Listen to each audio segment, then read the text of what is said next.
What is up, fellow humans of the cardboard? Welcome back to Just Nuts, guys. Today, I've got another deck profile for you. This time we're looking at Time Thieves. Not specifically pure Time Thieves, but more like Time Thief, Raidraptor, Phantom Knights. Kind of like an amalgamation of all those archetypes with the two new cards from Ghosts from the Past. The deck actually gets a nice little update, a nice little bump in extenders and consistency. And so I want to talk about some things. There's also some really cool plays in the deck. I might do like a combo tutorial slash like test hands video later on in the week if you guys really want to see that. So let me know in the comment section if you do, and of course sub if you want to see that as well. So yeah, without further ado, let's just jump into it, okay? This is a very, very combo-oriented version of this deck. I still think Time Thieves need another like one or two cards to be able to play like a pure kind of more control-y version, but for now, we need the support of stuff like Raidraptors and Phantom Knights to make it all work. So starting off with the Time Thief lineup, let's get in it with Time Thief Regulator, Time Thief Winder, both at 3. 2 Time Thief Adjuster, this is the new one, we'll talk about her in a sec. Then 1 Bezel Ship and 1 Time Thief Chrono Quarter rounding out this lineup. This seems fairly standard as far as I can see. Regulator is 1 card combo. This card, the amount of value you get off of just this card as normal summon is insane. It's very weak to hand traps, but just you have to play it because when it resolves, you just win. Time Thief Winder, a good extender slash like pseudo normal summon, just a good searcher. Summons himself as an extender and gets you a search. It's a great card. Adjuster, okay? Okay, before Adjuster, these two are just like, you need to play them. They're bricks. You don't want to draw them, but you need to play them for just part of combos. But Adjuster is pretty good, right? She's another card you can summon off of Regulator, which is very strong, but she's also an extender. They did kind of flub on this card. They could have easily made her both of her effects hard once per turn, but instead they made it so you can only use one effect once per turn. So you can either use her effect to summon from hand, or you can use her dump on summon. But she's still a decent extender, all things considered, and a decent card to be able to summon off of stuff like Regulator as well. So she still gets the job done. That is it for the Time Thieves. So moving on to the Raidraptor package, we're on 3 copies of Strangulanius. He's just a phenomenal extender. If you control a dark monster, he jumps out of the hand. 2 copies of Raider's Wing. This card can kind of do the same thing as Time Thief Winder, detach a material from an Exceed monster you control and then summon itself from hand or grave. Pretty good. And then any dark monster he's equipped to as material can't be targeted, so that's also nice protection.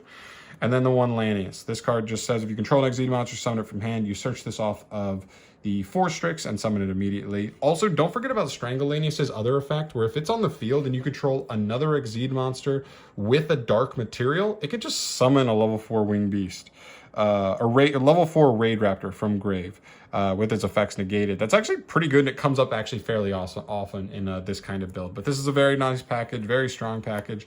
Just gets you so many extenders here, and yeah. Also keep in mind, Strangulanius, when it summons itself from hand with its effect, it'll lock you into darks for the rest of the turn. So just make sure, like, there are certain ways combo, like there are certain hands where you have to use that, and it will lock you out of anything but darks. But it only like minimally changes your board, just keeps you out of stuff like CDI or like Tornado Dragon. So just keep that in mind. The 1 Phantom Knights monster we're playing is the 1 Silent Boots. Ooh, one more thing I do want to mention here before we move on is Raider's Wing, okay? This card also counts as a Phantom Knights or a Raidraptor card, which means even if you brick on the Silent Boots, you can still just pitch this off of the Rusty Bardiche to still make sure you're resolving those effects. You put an extender in grave, which can most likely come back, and you're still able to resolve Rusty for a Phantom Knights card. So still really nice to play that for when you do brick on the Silent Boots. Then for some generic extenders, I'm just on 2 copies of Dinotherium and 1 copy of Hat Tricker. I don't really like Hat Tricker as much. I almost wanted to swap it for something like Chaos Valkyria or maybe even White Dragon Wyver Burster, right? Just banish any dark. This deck has so many darks in it. Those would work as well, but I'm keeping this. Going second, this is actually just pretty good because your opponent's going to have monsters, so meeting the requirements for this is just so easy. And Dinotherium, a lot of times you don't even mind giving your opponent a monster because you can use Rusty's effect to pop something like every combo, so we don't even care, right? Take a monster for free. We're going to set up so many disruptions and be able to pop a card through just the way our combo works anyway, so screw it. Very good. very nice, just general extenders. Then for the hand traps, you do need to play some kind of hand traps in this format. I'm not playing a ton, but I just wanted to play a little something something. So 3 Ash, 3 Gamma, and the driver. Ash is Ash, so that makes a lot of sense. Also keeps Gamma off of your regulator, which is pretty nice. But also Gamma. Gamma's pretty big because, again, regulator, right? Regulator's so weak to so many hand traps, and it tributes for cost. It's rescue rabbit, rescue cat, whatever, for the archetype. Ooh, for the archetype, excuse me. And so having something like this just gives you a really strong way to be able to combat being disrupted on the regulator effect as often as possible. Because if it resolves, you win. So that's kind of the idea here. Plus, going second, you want to play more. If you're only going to play a few hand traps, you want more impactful ones. And these are both pretty impactful for what it's worth. So that is it for the hand traps. That is it for the rest of the monster lineup, which takes us to our spells. Starting off with the rank up cards, we're on 2 copies of Phantom Knight's Rank Up Magic Force. That might look weird to some people, but we're also playing 1 copy of Rank Up Magic Soul Shave Force. These are great, okay? This card's amazing because sometimes you need more than one because you just have multiple targets to be able to go into at different points. So having the second one's really good, and hard opening it's not bad because if you can just get to any one rank 4, this card can still actually like win you duels. That way, which is so strong, and it gets you the ability to quick rank up on your opponent's turn to trigger Rusty as well, so you get like an additional pop and stuff. So just really strong. And then this card's insane. Hard drawing this isn't even bad because you just hard draw this and just make the Raidraptor rank 4, and then this card's gonna like be worth so much. Just gets you to CDI. That's pretty much it. Revive a Raidraptor 4 Strix and then go into CDI. So they have to activate Nibiru before this on its activation, or you're just going to have a CDI and have a negate for the Nib. So very good. This card single-handedly makes this deck like resist Nibiru essentially, which is really good for a combo deck. One-ofs, 1 Time Thief startup. This card is just a one-of because we do play like 10 Time Thieves, which is a decent amount, but I just felt like startup is such a minus card in hand. Like you're going to draw this in so many hands where you don't need it if you play it at 3. So I like it at 1 where you can search it off Winder. If you like specifically have like extra normal summons in hand, you just need to get them out of the hand. She can be really useful for that. So that's really mainly why she's there. 1 Monster Reborn, 1 Harpy's Feather Duster, 1 Upstart Goblin, and 1 Called, rounding out the one-ofs. Monster Reborn, just generic good extender. Just summon a 4 back from grave, summon a Link monster back from grave, summon an Exceed like Redoer back from grave, or something that you can rank up or something. Doesn't really matter. There's a ton of good targets for it. Not worried about that. Harpy's Feather Duster, this just feels like such an insane card. This is one of those combo decks that does really struggle with like removal. And so like playing into a back row deck can be so painful. So this is just a one-of in the main that going second, it's just going to be able to give you wins versus back row deck. So I'm definitely down to play that. Upstart Goblin. This deck has like no draw power. You could look at something like Allure of Darkness. I thought about it. This deck does play between 15 and 20 dark targets on average. So that's not terrible, but I don't know. Just felt like it was okay. I'm not playing any dark hand traps, so that kind of takes away from it a little bit. But Upstart's fine. I mean, you could have played a second Hat Tricker instead of this. That's what it came down to for me. I decided to keep the Upstart, though, because it gives you like a higher chance of seeing stuff like Regulator, so why not? Because it's unsearchable, essentially. And then Called by the Grave again. Regulator is the most important thing. This can stop an Ash on Regulator, and if you do that, you probably just win the duel immediately. So that is it for the spells. Moving on to the traps, we're on 3 copies of Shade Brigadier. This card's awesome. It's one of the best extenders in the deck. It's great to be material as Redoer, for Redoer, because then it gives him his disruption effect. 1 Fog Blade for just part of combos, and 1 Retrograde. The reason these are so good and must plays in my opinion, so people may be like, oh, Fog Blade, like you might as well just be worried about getting into the triple negate and pop with Requiem, right? Well, there are just certain cards out there like Dark Ruler and Lightning Storm, stuff that people can fire off preemptively. And so having like back row disruptions in tandem with like strong onboard like monster disruptions is really nice so that you don't just lose to any one of those kinds of cards. Just lets you to play, it just lets you be ready for more different scenarios. Like Spell and Trap Negate is huge, as well as just the ability to still have a monster negate, even if our opponent has something that like deals with our monsters on board. So I still really like those, and we'll definitely advocate for them there. So 40 cards in the main, not getting crazy here, trying to keep it consistent. We want to see Regulator as much as possible, so I would not advise going over 40 unless you were going to try and like find room for something like Allure. Allure is actually probably just better than Upstart at finding you a regulator, but you'd have to probably drop some stuff like move Feather Duster to the side, Upstart, get out of there, and then, I don't know, find another slot somewhere else you might want to replace. Maybe the Hat Tricker, maybe as an extender, just try and focus more on digging for those high impact cards, but that's up to you. All right, then we get to the extra deck, starting off for the Time Thief stuff, 1 Redoer and 1 Perpetua. Just 1 and 1 is all you need, because if you make the Redoer and it does get outed, you can make Perpetua and she'll revive the Redoer and then give it free material. So 1 and 1 is all you need. By the way, guys, the new card Double Barrel, it sucks butt, dude. Sucks butt. Don't play it unless you're playing like a pure Time Thief deck.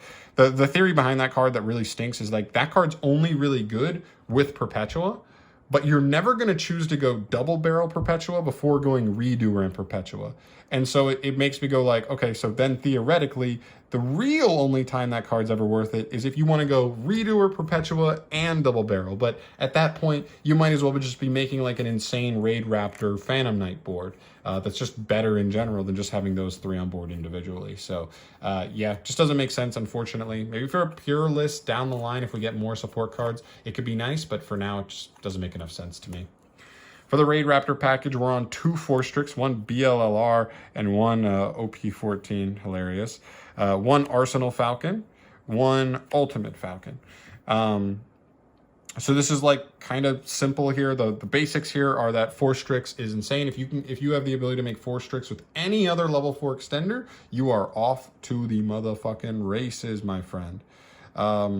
It's so good, right? So this card just searches for a level 4 extender, usually searching you for Singing Lanius to extend.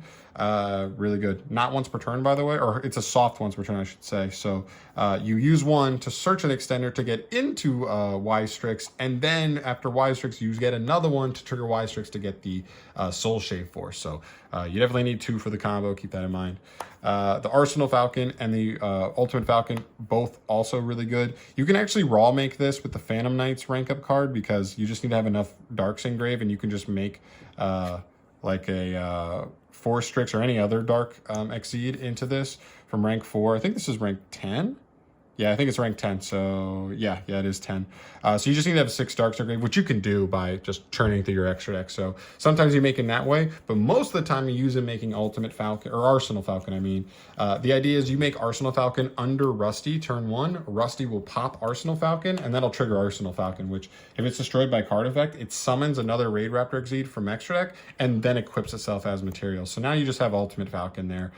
Depending on the kind of deck you're playing against, if you're playing against a deck that doesn't care too much about like the monster negates and stuff, and you want to be more ready for certain stuff like Super Poly, this is really huge, because they can't use Ultimate Falcon for Super Poly material, so they can try to Super Poly, but they still have to deal with an Ultimate Falcon with a material, which does matter. So very, very, very strong there.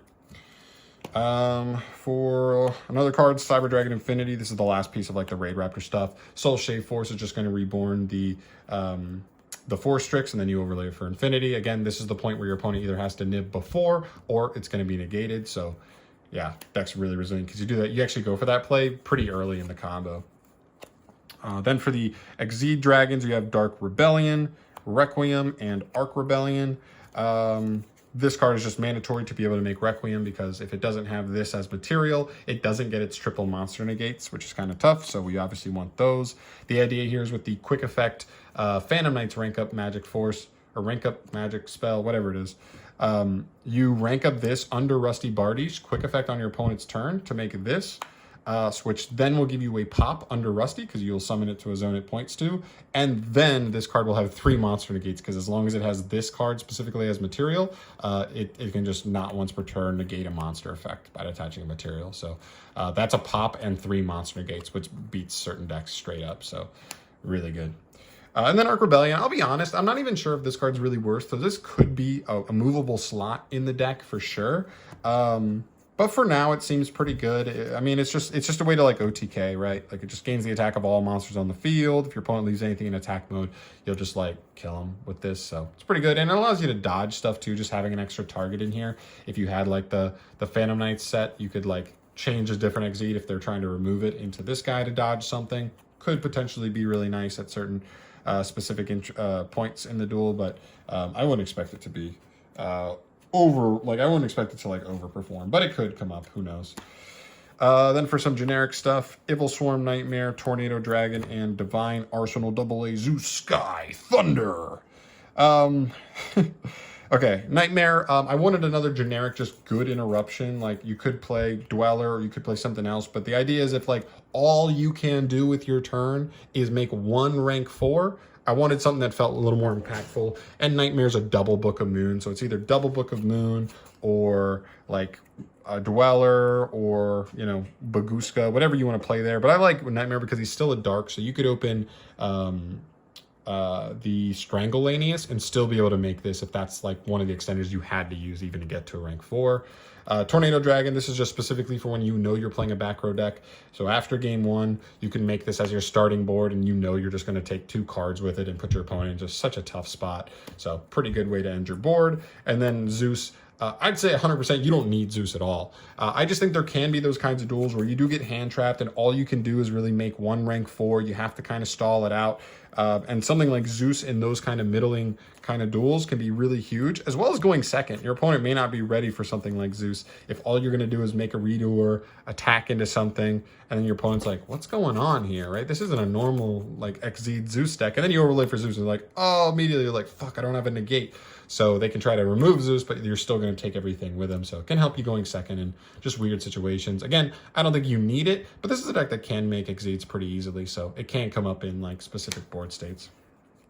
And then for links, the last 2 cards in the extra deck, 1 Ystrix, 1 Rusty Bardiche. This is all you need. You could ideally play a second Ystrix if you really wanted to, because one of those things in certain decks, if I sold or Hockey Firebags get negated, you want to have a second one to just be able to go into on the following turn, assuming you stop them from playing.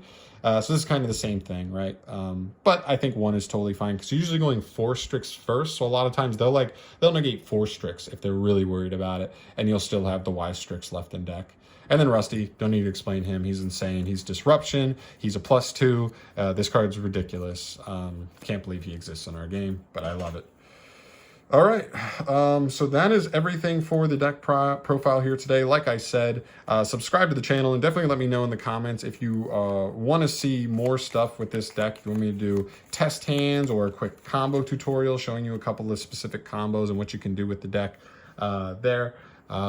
I'd be happy to do so if that's something you guys want to see. But other than that, just sub if you want to see more deck profiles from me in the future. I got Shadal's coming with the 2 new monsters from Ghost of the Past because I should be getting those any day now, as well as Abyss right around the corner. We're less than a week away from getting Abyss via Ancient Guardian. So very excited to build that with Lair of Darkness, which I know a lot of you guys care about. So really excited for that, and I can't wait. So thank you so much for watching. As always, I will see you guys in the next video. Goodbye. Peace.